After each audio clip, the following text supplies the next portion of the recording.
Impian kecil di Madeira.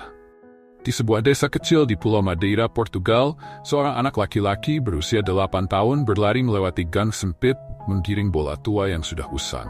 Kakinya yang kecil lincah menghindari batu-batu di jalan, sementara suara tawa teman-temannya menggema di udara sore yang hangat. Anak itu adalah Cristiano Ronaldo, seorang bocah dengan mimpi yang jauh lebih besar dari desanya yang sederhana. Cristiano tumbuh dalam keluarga yang penuh kasih, tetapi hidup mereka jauh dari kemewahan. Ibunya, Maria Dolores, bekerja sebagai juru masak, sementara ayahnya, Jose Diniz, menjadi petugas kebersihan sekaligus kitman di klub sepak bola lokal, Andorinha. Mereka tinggal di rumah kecil dengan kamar yang harus dibagi bersama saudara-saudaranya. Namun, kesederhanaan tidak pernah menghalangi Ronaldo untuk bermimpi. Suatu malam saat makan malam, ibunya bertanya, "Cristiano, apa yang ingin kamu lakukan ketika besar nanti?" Tanpa ragu, bocah itu menjawab dengan mata berbinar, "Aku ingin jadi pemain sepak bola terbaik di dunia." Kakak-kakaknya tertawa kecil, tetapi ibunya tersenyum, mengusap rambutnya dengan lembut. "Kalau begitu, kamu harus bekerja lebih keras dari siapapun." Semangat yang tak padam Cristiano kecil bukan anak yang biasa. Jika anak-anak lain bermain hanya untuk bersenang-senang, dia melihat sepak bola sebagai bagian dari hidupnya. Ia akan tetap berada di lapangan meskipun hari sudah gelap, menendang bola ke tembok berkali-kali, hingga ia merasa pukulan kakinya cukup kuat. Tetapi tidak semua orang percaya padanya. Banyak yang menganggap tubuhnya terlalu kecil, terlalu kurus untuk menjadi pemain hebat. Ia sering diejek karena selalu menangis setiap kali timnya kalah. Namun, satu hal yang mereka tidak tahu, Ronaldo tidak menangis karena cengeng. Ia menangis karena benci kekalahan. Dan ia berjanji pada dirinya sendiri bahwa suatu hari nanti ia tidak akan pernah kalah lagi. Ketika Ronaldo berusia 10 tahun, ia mulai bermain untuk Nacional Madeira, klub yang lebih besar dari Andorinha. Setiap pertandingan, ia menunjukkan kecepatan dan keterampilan luar biasa yang tidak biasa dimiliki anak seusianya. Pelatihnya mulai memperhatikan bakatnya yang unik, tetapi juga tahu bahwa Madeira terlalu kecil untuk menampung anak ini. Sampai akhirnya, kesempatan besar datang. Akademi sepak bola terkenal di Portugal, Sporting CP, ingin memberikan Ronaldo kesempatan untuk mengikuti seleksi. Itu berarti ia harus pergi ke Lisbon, kota besar yang jauh dari rumah, meninggalkan keluarganya di usia yang masih sangat muda. Perpisahan yang menyakitkan. Hari itu datang lebih cepat dari yang diharapkan. Di bandara, Ronaldo berdiri dengan tas kecilnya, menatap ibunya yang berusaha tersenyum meski matanya berkaca-kaca. "Ibu, aku takut," katanya pelan. Maria Dolores berlutut menggenggam tangan anaknya. "Aku tahu, nak. Tapi kamu harus kuat. Kamu pergi bukan untuk meninggalkan kami, tetapi untuk mengejar impianmu." Cristiano mengangguk, meski hatinya berat. Ia memeluk ibunya erat, lalu berbalik dan berjalan menuju pesawat. Saat pesawat lepas landas, ia menatap jendela, melihat Pulau Madeira semakin kecil di kejauhan. Ia tidak tahu apa yang menunggunya di Lisbon, tetapi satu hal yang pasti, ia tidak akan menyerah. Karena sejak hari itu, perjalanan seorang legenda baru saja dimulai. Tekanan dan perjuangan Lisbon adalah dunia yang berbeda dari Madeira. Bangunan tinggi, jalanan sibuk, dan orang-orang dengan logat yang terdengar asing bagi Cristiano Ronaldo yang baru berusia 12 tahun. Saat ia tiba di Akademi Sporting CP, ia merasa kecil dan sendirian. Di asrama, ia berbagi kamar dengan anak-anak lain yang lebih besar darinya. Beberapa dari mereka menertawakannya karena logat Madeiranya yang kental. "Lihat anak baru ini," salah satu dari mereka berkata sambil tertawa. "Dia bicara seperti orang desa." Cristiano menggigit bibirnya. Ia tidak membalas, tetapi dalam hati ia bersumpah untuk membuktikan bahwa ia lebih dari sekadar anak desa. Latihan yang melelahkan. Setiap pagi, sebelum matahari terbit, Cristiano sudah bangun dan mulai berlatih. Saat teman-temannya masih tidur, ia berlari mengelilingi lapangan, menendang bola ke gawang kosong berulang kali. Di sesi latihan resmi, pelatih memperhatikan bahwa meskipun tubuhnya kecil, ia memiliki kecepatan luar biasa dan teknik menggiring bola yang sulit dihentikan. Namun, kekurangannya juga terlihat jelas. Ia terlalu kurus dan mudah jatuh saat bertabrakan dengan pemain lain.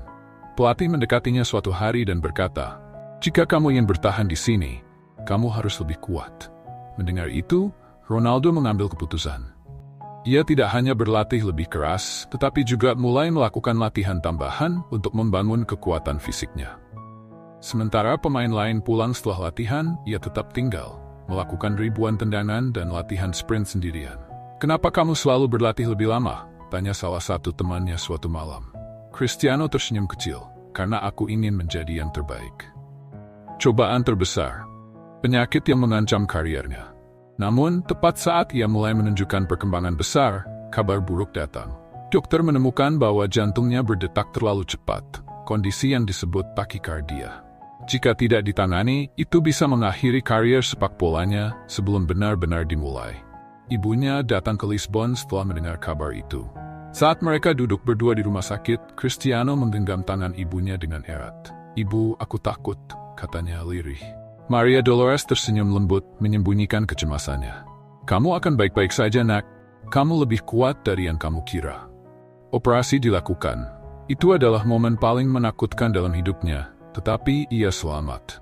Yang mengejutkan semua orang, hanya beberapa hari setelah operasi, Ronaldo sudah kembali ke lapangan. Ia bahkan berlatih lebih keras dari sebelumnya. "Kenapa kamu tidak beristirahat dulu?" tanya pelatihnya. Ronaldo hanya tersenyum. "Aku tidak punya waktu untuk berhenti." Debut yang mengubah hidup. Pada usia 17 tahun, Cristiano akhirnya mendapatkan kesempatan debut bersama tim utama Sporting CP. Di pertandingan itu, ia tidak hanya bermain, ia bersinar. Ia mencetak gol spektakuler dan membuat para pencari bakat dari klub besar Eropa terkesan. Salah satu orang yang menyaksikan permainannya adalah Sir Alex Ferguson, pelatih legendaris Manchester United. Setelah pertandingan, Ferguson mendekati manajemen Sporting dan berkata, "Anak ini harus bermain untuk Manchester United." Beberapa hari kemudian, tawaran resmi datang. Cristiano Ronaldo, anak kecil dari Madeira yang dulu diejek karena logatnya, akan bergabung dengan salah satu klub terbesar di dunia. Saat ia berkemas untuk pergi ke Inggris, ia menatap keluar jendela kamarnya di Akademi Sporting. Ia mengingat semua ejekan, semua air mata, semua malam tanpa tidur yang ia lalui. Dan saat itu, ia tahu bahwa semua itu tidak sia-sia. Perjuangannya baru saja dimulai. Menuju puncak dunia, Cristiano Ronaldo tiba di Manchester pada tahun 2003. Ia baru berusia 18 tahun dan tidak bisa berbicara bahasa Inggris dengan lancar. Namun, lebih dari itu, ia sekarang berada di salah satu klub terbesar di dunia, Manchester United. Saat pertama kali memasuki ruang ganti, para pemain senior menatapnya dengan rasa penasaran.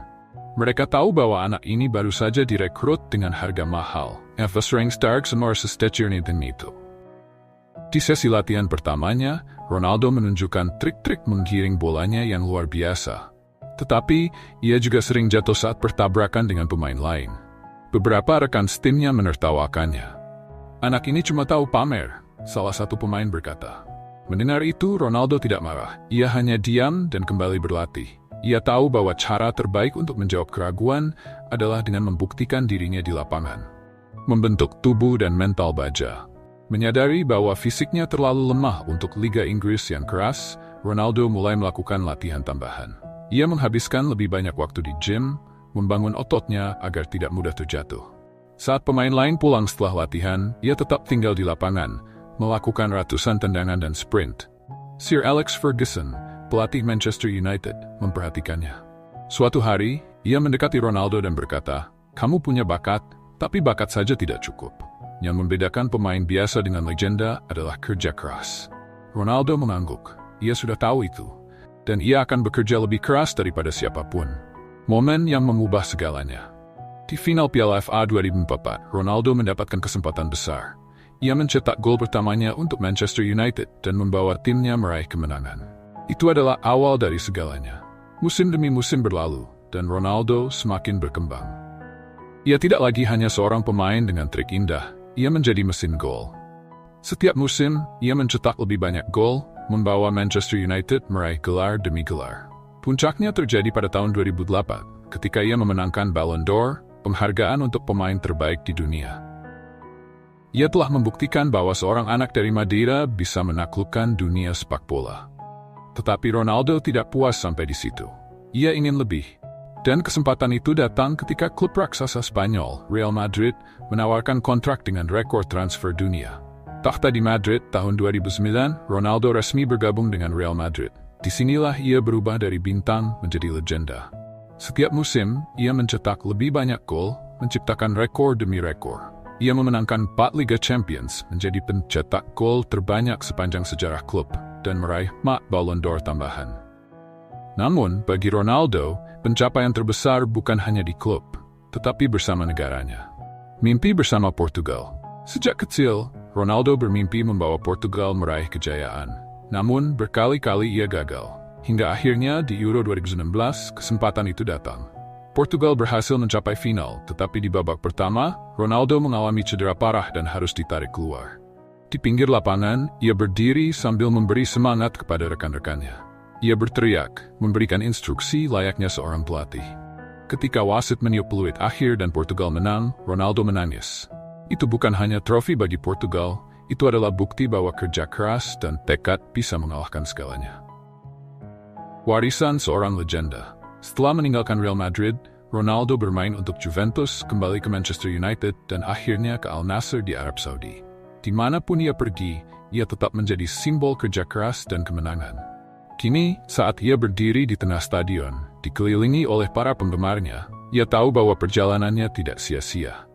Dulu, ia hanyalah anak kecil dari Madeira yang bermimpi besar. Tetapi dengan tekad yang tak tergoyahkan, ia telah menjadi salah satu pemain terbaik sepanjang masa. Dan bagi dunia, ia bukan hanya Cristiano Ronaldo. Ia adalah bukti bahwa mimpi bisa menjadi kenyataan jika kita mau berjuang untuk itu.